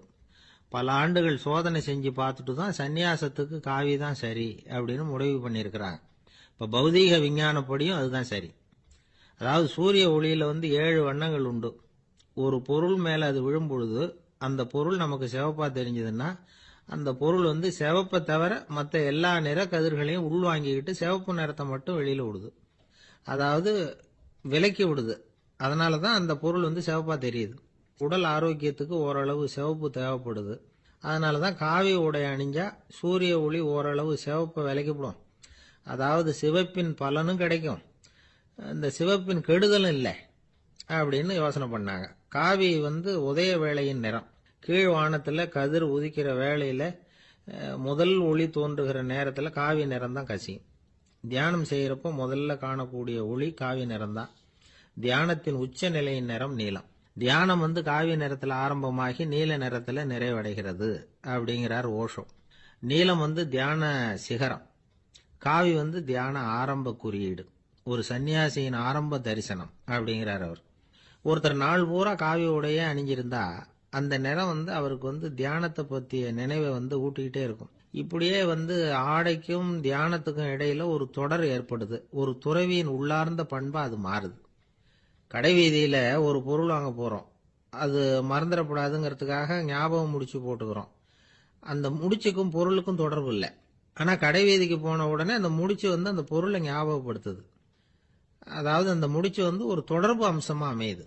அது மாதிரிதான் காவி உடையும். ஒரு துறவி வந்து நடக்கும் பொழுது, சாப்பிடும் பொழுது, குளிக்கும் பொழுது அவருடைய காவி உடை அவருக்கு வந்து ஞாபகப்படுத்திக்கிட்டே இருக்கும். அது ஒரு நிலைப்படுத்தப்பட்ட நினைவாக ஞாபகம் முடிச்சாக மாறிடுது. காவி ஆடை இல்லைன்னா ஒருத்தரால துறவியாக முடியாதுன்னு அர்த்தம் இல்லை. அதே நேரத்தில் காவி ஆடையால ஒன்றும் பிரயோஜனம் இல்லை, அதில் ஒன்றும் அர்த்தம் இல்லை அப்படின்னு சொல்லிட முடியாது. இதுதான் உண்மை. இவ்வளவு தூரம் காவி ஆடையை பத்தி சொல்றதுனால எல்லாரும் சன்னியாசியா போடுங்கோ அப்படின்னு நாம சொல்றதாக யாரும் நினைச்சிடக்கூடாது. மனசுக்கும் நிறத்துக்கும் உள்ள சம்பந்தத்தை தெரிஞ்சுக்கிறதுக்காக தான் இவ்வளவும். நமக்கு தெரிஞ்ச நண்பர் ஒருத்தர் இருக்கிறார், ஆபீஸ்ல வேலை பார்க்கிறவர். ஒவ்வொரு மாசமும் 20ஆம் தேதிக்கு பிறகு அவரை போய் பாத்தீங்கன்னா காவி உடை அணிஞ்சுக்கிட்டு கண்ணை மூடிக்கிட்டு கை ரெண்டையும் விரிச்சு வச்சுக்கிட்டு தியானத்திலேயே உட்காந்துருப்பார். ஏன் இப்படி பண்றீங்கன்னு கேட்டேன். அதாவது 20ஆம் தேதிக்கு பிறகு என் கையில ஒரு பைசா கூட கிடையாது, ஒரு சன்னியாசி லெவல்ல இருக்கிறேன், என்கிட்ட எதுவும் செலவுக்கு கேட்காத அப்படின்னு என் மனைவிக்கு நாசூக்கா உணர்த்துறதுக்காக அப்படி உட்காந்துருப்பேன் அப்படின்னு விளக்கம் கொடுக்கிறார். ஒரு நாள் ராமர் அரசவையில உட்கார்ந்துருக்கிறார். ராமராஜ்யம் நடந்துகிட்டு இருந்த நேரம். அந்த சமயத்துல ஒரு நாய் வந்து அரச சபைக்கு வந்துதான். அது தலையில அடிபட்டு ரத்தம். அந்த கோலத்துல அது அங்க வந்தது. எல்லாரும் ஆச்சரியமா அதை பார்த்தாங்க. ராமரும் அந்த நாயை பார்த்தார். நீங்க வந்த காரியம் என்ன, என்ன நடந்தது, எதுவா இருந்தாலும் பயப்படாம சொல்லு அப்படின்னார். உடனே அந்த நாய் மெதுவா சொல்ல ஆரம்பிச்சுதான். ஐயா, நான் தெருவில் போய்கிட்டு இருந்தேன். வழியில ஒருத்தர் வந்தார். அவர் வேத சாஸ்திரம்லாம் படிச்ச பெரியவர். அவர் எந்த காரணமும் இல்லாம அவர் கையில வச்சிருந்த குச்சியால என் தலையில அடிச்சுட்டார். அதுதான் தலையில ரத்தம். இதை நீங்க விசாரிச்சு தகுந்த தீர்ப்பு வழங்கணும் அப்படின்னு தான் அந்த நாய். ராமர் பார்த்தார். உடனே தன்னுடைய காவலர்களை அனுப்புனார். அந்த ஆளை எங்க இருந்தாலும் போய் கொண்டுட்டு வாங்க அப்படின்னு விட்டார். காவலர்கள் போனாங்க. அந்த ஆளை பிடிச்சி கொண்டு வந்துட்டாங்க. அரண்மனைக்கு வா அப்படின்னு சொல்லி கூப்பிட்டுட்டு வந்துட்டாங்க. என்ன நடந்ததுன்னு விசாரிச்சார் ராமர். அதுக்கு அந்த ஆள் சொன்னார், நான் வந்து வீதி வழியா வந்துகிட்டு இருந்தேன். குறுக்க இந்த நாய் வந்தது. நான் அவசரமா போய்கிட்டு இருந்தேன். இது எனக்கு வழி விடாம குறுக்க பூந்து இடைஞ்சல் பண்ணிச்சு. எனக்கு கோபம் வந்துட்டுது. அதனால அடிச்சுட்டேன். வேத சாஸ்திரம் படிச்ச நான் என் வசம் இழந்து கோபப்பட்டது பெரிய தப்பு தான். அதை நான் ஒத்துக்கிறேன். குற்றத்தை ஒப்புக்கொள்றேன். எனக்கு என்ன தண்டனை கொடுக்கணுமோ அதை கொடுங்க, ஏத்துக்கிறேன் அப்படின்னு விட்டார். சரி, இப்ப அந்த ஆளுக்கு தண்டனை கொடுக்கணும். என்ன தண்டனை கொடுக்கறது யோசனை பண்ணார் ராமர். அதையும் அந்த நாய்கிட்டயே கேட்டார். நீயே சொல்லு, என்ன தண்டனை கொடுக்கலாம் இவருக்கு அப்படின்னார். இதுக்கு அந்த நாய் என்ன சொல்லிச்சு தெரியுமா? இவரை ஏதாவது ஒரு கோயிலுக்கு தர்மகர்த்தாவா நியமனம் பண்ணி விடுங்க, அதுதான் இவருக்கு சரியான தண்டனை அப்படின்னுது. இதை கேட்டதும் ராமர் முகத்துல புன்னகை. ஆனா அங்க இருந்த மற்றவங்களுக்கெல்லாம் ஆச்சரியம். அது எப்படி தப்பு செஞ்சவங்களுக்கு தண்டனை கொடுக்கறது தானே நியாயம், அதை விட்டுட்டு தர்மகர்த்தா பதவியை கொடுக்க சொல்லுதே இந்த நாய் அப்படிங்கிற ஆச்சரியம். இந்த சந்தேகத்தை அந்த நாய்கிட்டயே கேட்டாங்க அங்க இருந்தவங்க. இதுக்கு அந்த நாய் பதில் சொல்லிச்சான். நான் வந்து போன பிறவியில ஒரு கோயிலுக்கு தர்மகர்த்தாவா இருந்தேன். எவ்வளவோ கவனமா எச்சரிக்கையா தான் என்னுடைய கடமைகளை எல்லாம் செஞ்சுக்கிட்டு வந்தேன். அப்படி இருந்தாலும் சில சமயங்கள்ல என்னையும் மீறி கோயில் செல்வத்தை நான் அனுபவிக்கிறதுக்கு காரணம் ஆயிட்டேன். ஒரு கோவிலுக்கு தர்மகர்த்தாவா இருக்கிறவங்க எப்படியும் இந்த பாவத்திலிருந்து தப்பிக்கிறது கஷ்டம். அதனாலதான் நான் இந்த பிறவியில நாயா பிறந்து இப்படி கஷ்டப்படுறேன். இதே நிலைமை இந்த ஆளுக்கும் ஏற்படணும் அப்படிங்கிறதுக்காக தான் அவரையும் ஒரு கோயிலுக்கு தர்மகர்த்தாவை நியமிக்கும்படி கேட்டுக்கிட்டேன் அப்படின்னு தான் இந்த நாய். இதுல இருந்து என்ன தெரியுது? எந்த பதவியில நாம இருந்தாலும் நமக்கு தெரியாம கூட அதை தவறா உபயோகப்படுத்த கூடாதுங்கிறத இதுல இருந்து புரிஞ்சுக்கணும். இல்லைன்னா அடுத்த பிறவியில நாயா பிறந்து எங்கேயாவது போய் வாழை ஆட்டிட்டு நிக்க வேண்டியதுதான். கோவில் வாசல்ல 2 நாய் பேசிக்கிட்டு இருந்துதான். போன ஜென்மத்துல நான் மனுஷனாதான் இருந்தேன். ஒரு கோவில் பூசாரி பேச்சை கேட்டுட்டு அவரோட கூட்டு சேர்ந்துக்கிட்டு ஆண்டவன் போட்டிருந்த நகையெல்லாம் அபகரிச்சு என்கிட்ட கொடுத்தாரு அவரு. நான் எடுத்துட்டு வந்துட்டேன். திருடினது அந்த ஆள் தான், எடுத்துட்டு வந்ததுதான் நான். இருந்தாலும் நான் மட்டும் நாயா பிறந்துட்டேன். இப்ப மட்டும் அந்த பூசாரி என்கிட்ட மாட்டினா கடிச்சு குதறி விடுவேன் அப்படின்னு தான். அவசரப்பட்டு அப்படி செஞ்சுடாதே. பதிலுக்கு அவரும் உன்னை திருப்பி கடிச்சாலும் கடிச்சிருவார். ஏன்னா அவரும் இப்போ ஒரு நாயா தான் பிறந்திருக்கிறார் அப்படின்னு தான் இன்னொன்னு. அது எப்படி உனக்கு தெரியும்னு தான் இது. நான் தானே அது அப்படின்னு தான் அந்த நாய். ஒரு சிகை அலங்கார கூடம். ரொம்ப சுறுசுறுப்பா எல்லாரும் வேலை செஞ்சுக்கிட்டு இருக்கிறாங்க. முடிவெட்டிக்க வந்திருக்கிறவங்க நிறைய பேர் எல்லாரும் வரிசையா உட்காந்துருக்கிறாங்க. அந்த சமயத்துல திடீர்னு கதவை திறந்துக்கிட்டு ஒருத்தர் உள்ள வர்றார். அவர் ஒரு பெரிய மனிதர். அவரும் முடிவெட்டிக்கிறதுக்காக தான் உள்ள வந்திருக்கிறார். அவரை பார்த்த உடனே அங்க வரிசையில் உட்காந்துருந்தவங்க எல்லாரும் எழுந்திரிச்சு அவர்கிட்ட வந்துட்டாங்க. அவரை சுத்தி நின்றுட்டாங்க. எப்படி இருக்கிறீங்க, நல்லா இருக்கீங்களா அப்படின்னு விசாரிக்க ஆரம்பிச்சுட்டாங்க. எல்லாம் முடிஞ்சதும் வந்தவர் கேட்டார், வரிசையில கடைசியா இருக்கிறவர் யார் அப்படின்னு கேட்டார். ஏன்னு கேட்டாங்க. நான் அதுக்கு அடுத்தபடியா உட்காரணும், அதுக்காக தான் கேட்கறேன் அப்படின்னார். உடனே அங்க இருந்தவங்க எல்லாம் என்ன சொன்னாங்க தெரியுமா? நீங்க வந்து வரிசையில காத்திருக்க கூடாது, நீங்க அரசாங்கத்தின் தலைவர், உங்களுக்கு நேரம் முக்கியம், அதனால நீங்க முன்னாடி போங்க அப்படின்னு சொன்னாங்க. ஆனா அதை அவர் கேட்கல. தோழர்களே, உங்களுடைய கருத்துக்கு ரொம்ப நன்றி. எல்லாரும் வரிசையா தான் வரணும், அதுதான் முறை. வரிசையில வரணுங்கிற நடைமுறையை நானும் பின்பற்ற விரும்புறேன். நாம எல்லாரும் சமமானவர்கள் அப்படின்னார். இப்படி சொல்லிவிட்டு வரிசையில கடைசியா இருந்த ஒரு நாற்காலியில போய் உட்காந்துக்கிட்டார். தன் சட்டை பையில இருந்த ஒரு செய்தித்தாளை எடுத்தார், படிக்க ஆரம்பிச்சிட்டார். ஆனா அங்க இருந்தவங்களால இதை பார்த்துக்கிட்டு சும்மா இருக்க முடியல. ஒருத்தர் எழுந்திருச்சு வந்தார். ஐயா, இப்ப என்னுடைய முறை வந்திருக்குது. நான் தான் போக வேண்டிய முறை. உங்களை இங்க காத்திருக்க வைக்கிறத விட ஒரு 5 ஆண்டுகளுக்கு கூட நான் முடிவெட்டிக்காமே இருந்துட முடியும் அப்படின்னார். அவர் மறுபடியும் சொன்னார். ஐயா, நீங்க வரிசை முறையை தாண்டி போக விருப்பப்படல, சரி. ஆனா என்னுடைய முறையை மாத்தி கொடுக்கறதுக்கு எனக்கு முழு உரிமை இருக்குது. இதுக்கு பதிலா உங்களுடைய கடைசி இடத்தை நான் எடுத்துக்கிறேன். இதை நீங்க மறுக்க முடியாதுன்னார். அங்க இருந்த மற்றவங்களும் இதை ஒரு மனசா வற்புறுத்த ஆரம்பிச்சிட்டாங்க. அந்த பெரிய மனிதர் பார்த்தார், சரின்னு கடைசியா ஒத்துக்கிட்டார். அவர் யார் தெரியுமா? அவர் தான் மாவீரர் லெனின். ரஷ்யாவில் கிரெம்ளின் சிகை அலங்கார கூடத்துல தான் இது நடந்தது. எல்லாரும் இந்நாட்டு மன்னர்கள்னு வாயளவுல பேசுறதுல என்ன பிரயோஜனம்? நாம எல்லாரும் சமம்ங்கிறத நடைமுறையில கடைபிடிச்சு காட்டினவங்க கொஞ்சம் பேர் தான். அவங்கள ஒருத்தர் தான் லெனின். வரிசையில் நின்று வர்றதுங்கிறது ஒரு சிறந்த பண்பு, உயர்ந்த பண்பு. இன்னைக்கு பல இடங்கள்ல அது நமக்கு தேவைப்படுது. ஒரு ரேஷன் கடைவாசல், கடை திறக்கிறதுக்கு முன்னாடியே எல்லாரும் வரிசையில் நின்றுட்டாங்க. கடைசியா வந்த ஒருத்தர் கியூவில் முன்னாடி போறதுக்கு முயற்சி பண்றார். ஏற்கனவே நின்றுட்டு இருக்கிறவங்க அவரை முன்னாடி போறதுக்கு விட மாட்டேங்கிறாங்க. கடைசியா போய் நில்லையா அப்படின்னு எல்லாரும் கத்துறாங்க. அது அவர் காதுல வாங்கல. முண்டி அடிச்சுக்கிட்டு முன்னாடி போறதுக்கே முயற்சி பண்ணிட்டு இருக்கிறார். எல்லாரும் சேர்ந்து அவரை வலுக்கட்டாயமா இழுத்து கொண்டாந்து பின்னாடி கொண்டு போய் நிறுத்திவிட்டாங்க. நிறுத்திவிட்டு சொன்னாங்க, இதை பாருப்பா, நாங்க இருக்கிற வரைக்கும் நீங்க முன்னாடி போய் எதையும் வாங்க முடியாது, தெரிஞ்சுக்கோ அப்படின்னாங்க. இப்போ அந்த ஆள் சொன்னாராம், நான் இங்க பின்னாடி நிக்கிற வரைக்கும் நீங்களும் எதுவும் வாங்க முடியாது அப்படின்னாராம். ஏன்னு கேட்டிருக்கிறாங்க. நான் தான் அந்த கடையை திறக்க வேண்டிய ஆள் அப்படின்னா. ஒரு அழகான கடற்கரை, சுற்றுலா பயணிகள் நிறைய பேர் அங்க போறது வழக்கம். சனி ஞாயிறு கூட்டம் அதிகமா இருக்கும். அதோட விளைவு என்னங்கிறது அடுத்த நாள் தான் தெரியும். ஆமா, அந்த கடற்கரையை சுத்தப்படுத்துற தொழிலாளிகள் திங்கட்கிழமை ரொம்ப சிரமப்படுவாங்க. சனி ஞாயிறு வந்த கூட்டம் கடற்கரை பூராவும் காலி ஐஸ்கிரீம் கப்புகளை வீசி எரிஞ்சுட்டு போயிருக்கும். ஆயிரக்கணக்கான கப்புகள் அங்க பரவலா கிடக்கும்.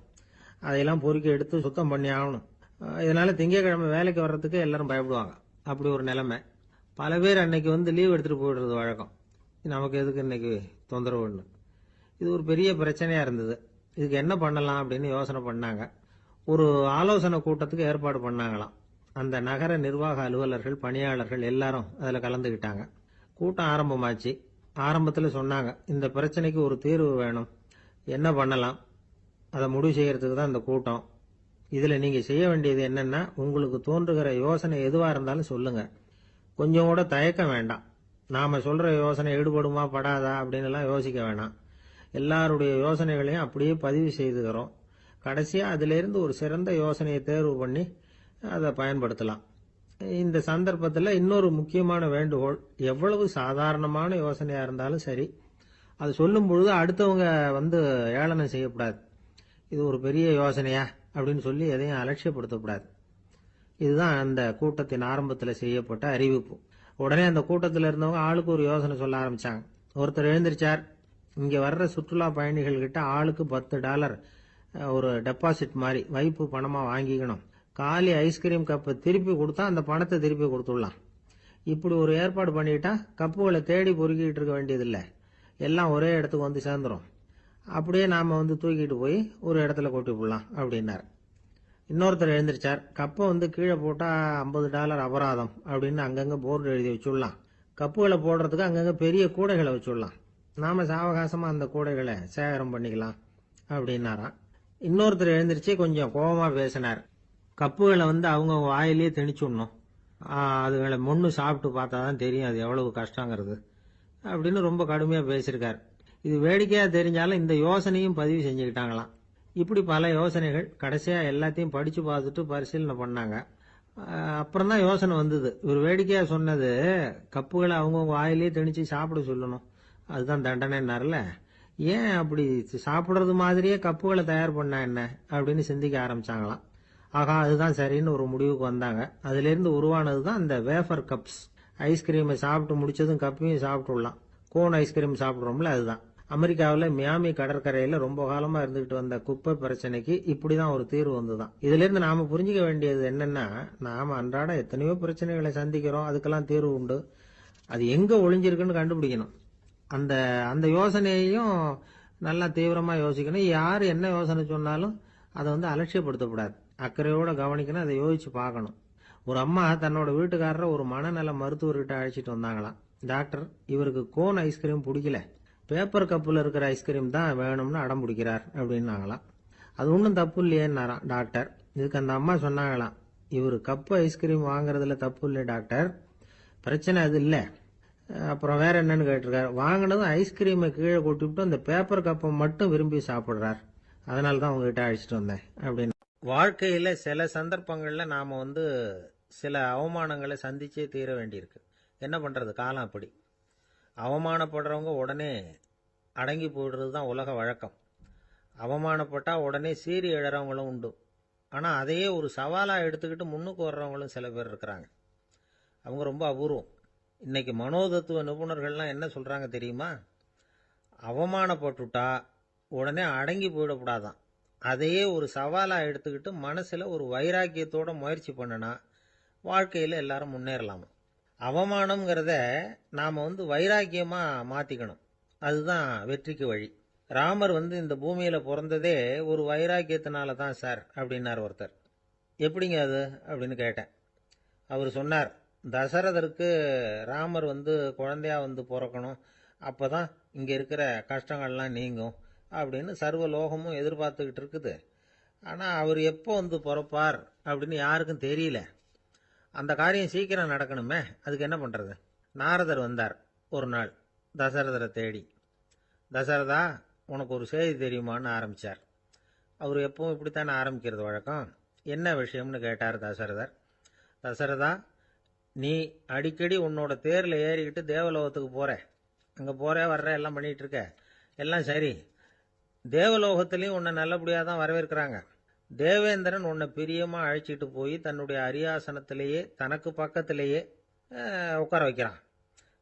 நீயும் சந்தோஷமா உட்காந்து பேசிவிட்டு வந்துடுற. ஆனா நீ இங்க வந்ததுக்கு அப்புறம் அங்க என்ன நடக்குது தெரியுமா உனக்கு அப்படின்னாராம் நாரதர். என்ன நடக்குது எனக்கு ஒன்றும் தெரியலையே அப்படின்னாராம் தசரதர்.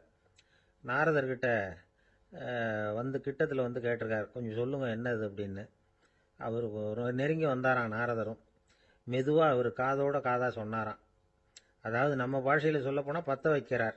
நீ அங்க தேவேந்திரன்கிட்ட உட்காந்து பேசிவிட்டு வந்த பிறகு நீ அங்க உட்கார்ந்திருந்த அரியாசனத்தை தண்ணி ஊத்தி கழுவி சுத்தப்படுத்துறாங்க.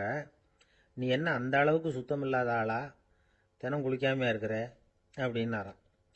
தசரதருக்கு இது ரொம்ப அவமானமா போயிட்டுது. அப்படியே செய்யறாங்க அப்படின்னாராம். ஆமா, நீ வேணும்னா நான் சொல்றது உண்மையா இல்லையா அப்படின்னு சோதனை பண்ணி பார்த்துக்கோ அப்படின்னாராம் நாரதர்.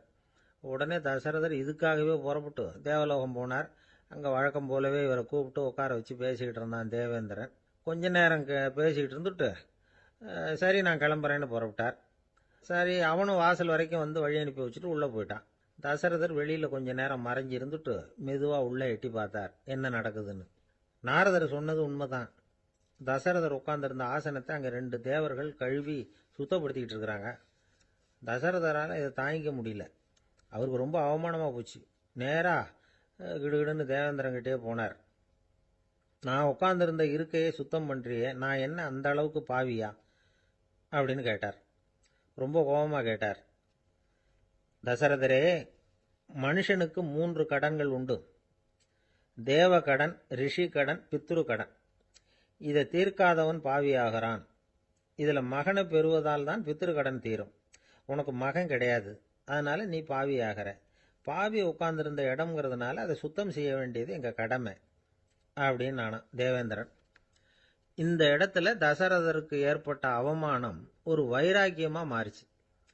தேவேந்திரனே கேட்டுக்கோ, ஒரு மகனை பெற்ற பிறகுதான் இந்த சபையில மறுபடியும் அடி எடுத்து வைப்பேன் அப்படின்னு சொல்லிவிட்டு போயிட்டாராம். போய் புத்திர காமேஷ்டி யாகம் பண்ணார். புத்திரர்கள் பிறந்தார்கள். இந்த கதையில உள்ள கருத்து என்னன்னா, தேவேந்திரன் தசரதரை அப்படி அவமானப்படுத்தலைன்னா அவருக்கு இப்படி ஒரு வைராக்கியம் பிறந்திருக்குமா? யோசிச்சு பார்க்கணும். நமக்கு ஏற்படுகிற சில அவமானங்களையும் வைராக்கியமா மாத்திக்குவோம். அப்படி மாத்திக்கிட்டோம்னா வாழ்க்கையில முன்னேறலாம். நம்ம ஆளுங்க சில பேர் அவமானத்தை வைராக்கியமா மாத்திக்கிறது எப்படி தெரியுமா? நம்மகிட்ட ஒரு பையன் சொன்னான், எங்கள் அப்பா என்னை எல்லாருக்கும் முன்னாடி வச்சு திட்டிவிட்டார், பொறுப்பு இல்லாமல் ஊர் சுத்துறேன்னு சொல்லி அவமானப்படுத்தி விட்டார், இனிமே நீ என் முகத்திலேயே முழிக்காதரா போடான்னு வேற சொல்லிவிட்டார். எனக்கு ரோஷம் வந்துட்டுது. அந்த அவமானத்தை வைராக்கியமாக மாற்றிக்கிட்டேன். அன்னையிலேருந்து அவர் முகத்திலேயே முழிக்கிறது இல்லை அப்படின்னா. அப்படியான்னு கேட்டோம். ஆமாங்க, அவர் வீட்டில் இல்லாத நேரமாக பார்த்து உள்ளே சமையல் கட்டுக்கு போய் சாப்பிட்டுட்டு நைஸாக வெளியில் வந்துடுவேன் அப்படிங்கிறான் அவன். என்ன சார் உங்கள் பையன் என்ன செஞ்சுக்கிட்டு இருக்கிறான் இப்போ அப்படின்னு கேட்டார் ஒருத்தர். அடிக்கடி கண்ணாடி முன்னாடி நின்று அழகு பார்த்துக்கிட்டு இருக்கிறான் சார் அப்படின்னாரு அப்பா. இளம் பருவம் இப்படி தான் இருக்கும், அதையெல்லாம் சாதாரணமாக நினச்சிடாதீங்க அப்படின்னாரு அவர். என்ன சார் சொல்கிறீங்க, கண்ணாடி முன்னாடி நின்றுக்கிட்டு நேரத்தை வீணாக்கிக்கிட்டு இருக்கான், அதை ஒரு பெரிய விஷயமா நான் நினைக்கணுமா அப்படின்னாரு இவர். இளம் பருவத்தில் இளைஞர்களுக்கும் சின்ன பொண்ணுங்களுக்கும் அடிக்கடி கண்ணாடியில் பார்க்கணும்னு தோணும். அது வெறுமனே அழகு பார்க்கறது மட்டும் இல்லை, அவங்க தங்களையே தேடி கண்டுபிடிக்கிற ஒரு முயற்சி அது. இது ஒரு மனோதத்துவ விளைவு. இது வரைக்கும் சின்ன பிள்ளையா இருந்துட்டோம், இனிமேல் நாமளும் மற்றவங்க மாதிரி மனிதர்கள் தான் அப்படிங்கிற உணர்வு அவங்களுக்கு வருது. தங்களோட முகம் எப்படி இருக்குது, அழகு எப்படி இருக்குது, உடம்பு நேரம் எப்படி இருக்குது, முடி எப்படி இருக்குது அப்படிங்கிறதையெல்லாம் கண்டுபிடிக்கிறாங்க. அதுக்கப்புறம் இன்னொரு ஆணோ பொண்ணோ தன்னை கவனிக்கணும் அப்படின்னு நினைக்கிறாங்க. இதெல்லாம் மனோதத்துவ உண்மைகள், இதெல்லாம் இயற்கை. இதை பார்த்துட்டு பெற்றவங்க பிள்ளைங்க கெட்டு போட்டாங்க அப்படின்னு நினைக்கக்கூடாது, அவங்கள திட்டிக்கிட்டே இருக்கக்கூடாது. இன்னைக்கு பல குடும்பங்களில் இதுதான் நடந்துகிட்டு இருக்குது. மனுஷ வாழ்க்கையிலேயே இப்படியும் இல்லாத அப்படியும் இல்லாத ஒரு பருவம் இளம் பருவம். 13லேருந்து 19 வயசுக்கு உட்பட்ட ஆண்கள் பெண்கள் இந்த வகையை சேர்ந்தவங்க, டீனேஜ் குரூப்.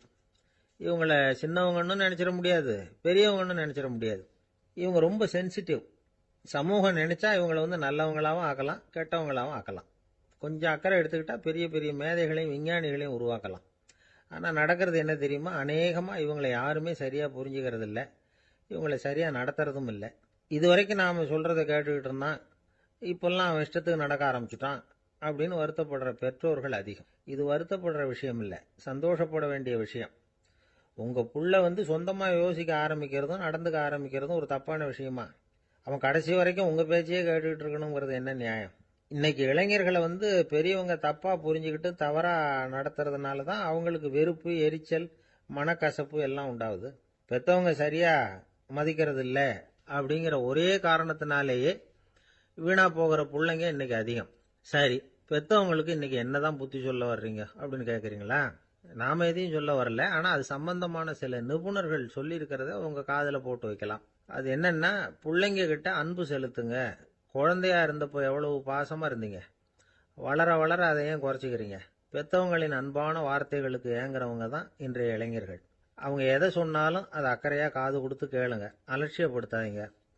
அவங்க விரும்புறது உங்ககிட்ட இருந்து ஒரு மதிப்பு, மரியாதை, அங்கீகாரம், இவ்வளவுதான். அவங்க அவங்களாவே முடிவுகள் எடுக்கட்டும், அதுக்கு நீங்க உதவியா இருங்க, அது போதும். மற்றவங்க முன்னாடி, முக்கியமா அவங்க நண்பர்கள் முன்னாடி அவங்கள பத்தி மட்டமா பேசாதீங்க. அவங்க கிட்ட பொய் சொல்லக்கூடாது. நீங்க சொன்னது பொய்ன்னு தெரிஞ்சு போச்சுன்னா உங்க பேர்ல அவங்களுக்கு இருக்கிற மதிப்பு போயிடும், நம்பிக்கை போயிடும். அவங்களுக்கு முன்னாடி நீங்க சண்டை போடக்கூடாது. உங்க பிள்ளைய எப்பவும் இன்னொரு பிள்ளையோட ஒப்பிட்டு பேசுற வேலையே வேணாம். கூட பிறந்த மற்றவங்களோட கூட ஒப்பிடக்கூடாது. இப்படி செஞ்சா அவன் உங்ககிட்டயும் பிரியமா இருக்க மாட்டான், அவங்ககிட்டயும் பிரியமா இருக்க மாட்டான். புள்ள எங்க போறான், என்ன பண்றான் அப்படின்னுலாம் துப்பறிஞ்சிக்கிட்டு இருக்கக்கூடாது. இளைஞர்கள் தனிமையை விரும்புறவங்க.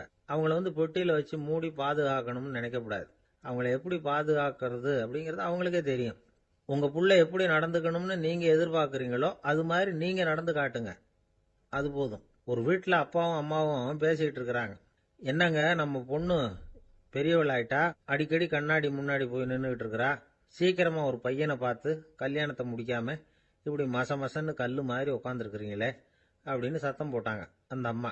அவசரப்படாத, பார்க்கறதுக்கு கண்ணுக்கு அழகா லட்சணமா புத்திசாலியா ஒரு பையன் கிடைக்க வேணாமா, அதுதான் பார்த்துக்கிட்டு இருக்கிறேன் அப்படின்னாரு அப்பா. இதுக்கு அந்த அம்மா சொல்றாங்க, எங்க அப்பா இப்படியெல்லாம் நினைச்சுக்கிட்டு இருந்திருந்தா எனக்கு கல்யாணமே ஆயிருக்காது தெரியுமா அப்படின்னாங்களாம். ஒரு ஊர்ல ஒரு ஞானி இருக்கிறார், ரொம்ப பெரிய ஞானி, ரொம்ப வயசாயிட்டுது. கடைசி காலத்தில் அவர்கிட்ட சில பேர் வந்தாங்க. உங்க குரு யார் அப்படின்னு கேட்டாங்க. அவர் நிமிர்ந்து பார்த்தார்.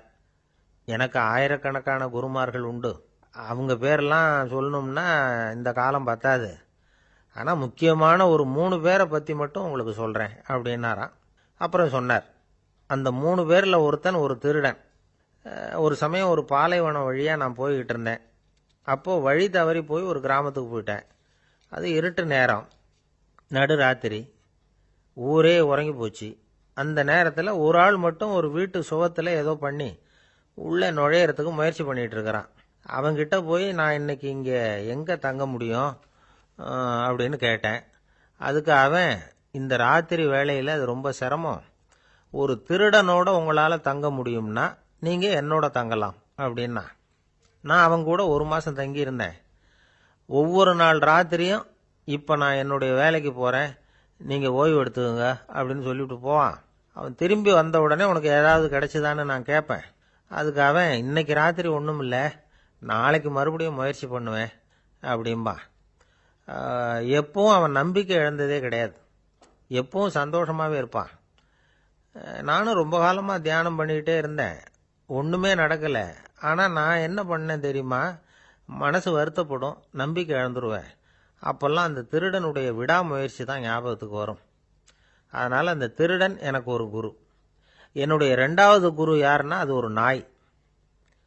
இது எப்படின்னா, ஒரு சமயம் எனக்கு ரொம்ப தாகமாக இருந்தது. ஒரு நதியை நோக்கி போய்கிட்டு இருந்தேன். அப்போ ஒரு நாயும் வந்தது. அதுக்கும் தாகம். ஓடி வந்து ஆற்றை பார்த்தது. அதோட நிழல் வந்து ஆற்றுல தெரிஞ்சுது. அதை பார்த்ததும் பயந்துட்டுது. அதாவது அது தன்னுடைய சொந்த உருவத்தையே கண்டு பயந்தது. அதை பார்த்து குறைக்குது, திரும்பி ஓடிச்சு. ஆனால் அதுக்கு தாகம் அதிகமாக இருந்ததுனால அது மறுபடியும் திரும்பி வந்தது. பார்த்தா மறுபடியும் தண்ணியில் நாயோட உருவம் தெரியுது. இப்படி சில தடவை பண்ணிச்சு. இருந்தாலும் கடைசியில் தண்ணியில் குதிச்சுட்டுது துணிஞ்சி. இப்படி குதித்த உடனே அதோட உருவமும் மறைஞ்சுட்டுது. இதை பார்த்தேன். நான் என்ன புரிஞ்சுக்கிட்டேன்னா, எவ்வளவுதான் பயம் இருந்தால் கூட ஒருத்தன் தைரியமாக காரியத்தில் இறங்கணும் அப்படிங்கிறத புரிஞ்சுக்கிட்டேன். இந்த போதனை அந்த நாய்கிட்ட இருந்து எனக்கு கிடைச்சிது. இது ஒன்று. அடுத்தது என்னுடைய 3வது குரு யாருன்னா அது ஒரு சின்ன குழந்தை. நான் ஒரு சமயம் ஒரு நகரத்துக்கு போனேன். அங்கே ஒரு குழந்தை எரிகிற மெழுகுவத்தி ஒன்று எடுத்துக்கிட்டு வந்தது. நான் அந்த குழந்தைய பார்த்து வேடிக்கையாக கேட்டேன், ஏன் பாப்பா, இந்த மெழுகுவத்தியை நீயாவே கொளுத்துனியா அப்படின்னு கேட்டேன். ஆமான்னுது அந்த குழந்தை. சரி, இந்த மெழுகுவத்தி முன்னாடி எரியாமல் இருந்தது, இப்போ எரியுது. இந்த மெழுகுவத்திக்கு வெளிச்சம் எங்கேருந்து வந்தது, அதை எனக்கு காட்ட முடியுமா அப்படின்னு கேட்டேன் அந்த குழந்தைகிட்ட. இதுக்கு அந்த குழந்தை சிரிச்சுக்கிட்டு அந்த மெழுகுவத்தியை ஊதி அணைச்சுட்டுது. அதுக்கப்புறம் என்னை பார்த்து கேட்டுது, இப்போ இந்த மெழுகுவத்தியின் வெளிச்சம் போனதை பார்த்தீங்க இல்லையா, அது எங்கே போச்சுன்னு எனக்கு சொல்லுங்க அப்படின்னுது. அந்த குழந்தை இப்படி கேட்டதும் என்கிட்ட இருந்த ஆணவம் அழிஞ்சுட்டுது. நான் படித்ததெல்லாம் அந்த வினாடியில் சுக்கு நூறாக போயிட்டுது. என்னுடைய முட்டாள்தனத்தை நான் உணர்ந்தேன் அப்படின்னு இவ்வளவும் அந்த ஞானி விவரமாக சொன்னாராம். அதனால் நாம் இன்னார்கிட்ட இருந்து தான் இதை கற்றுக்கணுங்கிறது இல்லை, யாருக்கிட்ட இருந்தும் எதையும் கற்றுக்கலாம். நம்மால் ஒருத்தன் ஒரு நாய் வளர்த்துக்கிட்டு இருந்தான். அந்த நாய்க்கு வால் கிடையாது. யாரோ ஏற்கனவே வெட்டி எடுத்துட்டாங்க. இந்த நாய் தான் சார் எனக்கு குரு, அதுகிட்டே இருந்து கூட நான் பாடம் கற்றுக்கிட்டு இருக்கிறேன் அப்படின்னா. அப்படி என்ன கற்றுக்கிட்டேன் அந்த வால் இல்லாத நாய்கிட்டே இருந்து அப்படின்னு கேட்டோம். நாம் யாருக்கிட்டையும் வாலாட்டக்கூடாது அப்படிங்கிற பாடத்தை அதுகிட்டே இருந்து தான் நான் கற்றுக்கிட்டேன் அப்படின்னா. ஒரு ஊரில் ஒருத்தர் இருந்தார், ரொம்ப நல்லவர். யாருக்காவது ஏதாவது கொடுத்துக்கிட்டே இருப்பார், கொடையாளி. தினமும் யாராவது ஒருத்தருக்கு ஏதாவது கொடுக்கலன்னா அவருக்கு தூக்கம் வராது, அப்படி ஒரு பழக்கம். அது மட்டும் இல்லை, அவர் கொடுக்கறது அடுத்தவங்களுக்கு தெரியாது, அவ்வளவு ரகசியமாக அதை கொடுப்பார். வலது கை கொடுக்கறது இடது கைக்கு தெரியக்கூடாதுன்னு சொல்லுவாங்கல்ல, அது மாதிரி அவர். ஒரு நாள் ராத்திரி அவர் ஏற்கனவே தயாராக கட்டி வச்சிருந்த பணம் முடிச்ச கையில் எடுத்துக்கிட்டு வீட்டை விட்டு வெளியில் வந்தார். தெருவில் இறங்கி நடந்தார். இன்னைக்கு யாருக்கு தர்மம் செய்யறது அப்படின்னு யோசனை பண்ணிட்டு இருட்டில் நடந்து வந்துகிட்டு இருக்கிறார். யாரோ ஒருத்தர் எதிரில் வர்றது மாதிரி தெரிஞ்சுது. உடனே அவர் கிட்ட போனார். தன்கிட்ட இருந்த பணம் முடிச்சு அவசரமாக அவர் கையில் திணிச்சுட்டு திரும்பி வந்துட்டார். அப்பாடா, ஒரு வழியா யாருக்கும் தெரியாம இன்னைக்கு தர்மம் பண்ணியாச்சு அப்படிங்கிற மகிழ்ச்சி, மன நிறைவு அவர் முகத்துல. நிம்மதியா தூங்கினார். அப்புறம் எழுந்திரிச்சார். மறுநாள் காலையில ஊரு பூரா ஒரே பேச்சு. என்ன பேச்சுன்னா, நேற்று ராத்திரி ஒரு திருடன் கையில யாரோ பணத்தை கொடுத்துட்டு போயிருக்கிறாங்க அப்படின்னு எல்லாரும் பேசிக்கிட்டு இருக்கிறாங்க. இதை கேள்விப்பட்டதும் அந்த பெரியவருக்கு ரொம்ப வருத்தமா போச்சு. அடடா, போயும் ஒரு திருடனுக்கா உதவி பண்ணியிருக்கிறோம், பிரயோஜனம் இல்லாம போட்டுதே அப்படின்னு நினைச்சார். சரி, இன்னைக்கும் யாருக்காவது உதவி பண்ணணும் அப்படின்னு முடிவு பண்ணினார். ராத்திரி நேரம் வந்தது. இவர் வழக்கம் போல தெருவில் இறங்கி நடந்தார். கையில பணம் முடிச்சு. எதிரில் ஒரு பெண் உருவம் மங்கலா தெரிஞ்சது. இவர் உடனே அந்த பெண் கிட்ட பணத்தை கொடுத்துட்டு திருப்தியா திரும்பி வந்துட்டார். மறுநாள் காலையில ஊர் பூரா என்ன பேசிக்கிட்டாங்க தெரியுமா? நேற்று ராத்திரி நெறி தவறி நடக்கிற ஒரு பெண்ணின் கையில யாரோ பணத்தை வச்சுட்டு போயிருக்கிறாங்க அப்படின்னு எல்லாரும் பேசிக்கிறாங்க. அடடா, இன்னைக்கும் தவறுதலா நடந்து போச்சு அப்படின்னு ஒரு வருத்தப்பட்டார். இருக்கட்டும், இன்னைக்கும் ஏதாவது தர்மம் பண்ணுவோம் அப்படின்னு நினைச்சுக்கிட்டாரு. 3வது நாள் ராத்திரியும் புறப்பட்டார். இப்பவும் எதிரில் ஒருத்தர் வந்தார். இவர் பணத்தை கொடுத்தார், திரும்பி வந்துட்டார். மறுநாள் மக்கள் என்ன பேசிக்கிட்டாங்கன்னா, நேற்று ராத்திரி ஒரு செல்வந்தர் கையில யாரோ பணத்தை கொடுத்துட்டு போயிருக்கிறாங்க அப்படின்னு பேசிக்கிட்டாங்களாம். அவருக்கு ரொம்ப வருத்தமா போட்டுது. என்ன இது, கனவு இப்படி ஆகிட்டு இருக்குதே அப்படின்னு நினைச்சுக்கிட்டே படுத்து தூங்கினார். அன்னைக்கு ராத்திரி ஒரு கனவு. அந்த கனவுல இறைவன் வந்து சொன்னாராம், இத பாருப்பா, நீ கொடுத்த தர்மம் வீணா போயிடல. உன்கிட்ட பணம் வாங்கின அந்த திருடன் திருந்திட்டான், அந்த பொண்ணும் திருந்திட்டா, அந்த செல்வந்தனும் கொடையாளி ஆயிட்டான், எல்லாருக்கும் உதவி பண்ண ஆரம்பிச்சுட்டான் அப்படின்னு சொன்னாராம். இந்த கதையை சொன்னவர் யாருன்னா நபிகள் நாயகம். இதுல உள்ள கருத்து என்னன்னா, நல்ல மனசோட தர்மம் பண்ணுனா அது வீணா போறதில்லை. இன்னொரு கருத்து, தர்மம் வந்து தன்னை மட்டுமல்ல அடுத்தவங்களையும் தீமையிலிருந்து காப்பாற்றும். இதுதான் நாம புரிஞ்சுக்க வேண்டியது.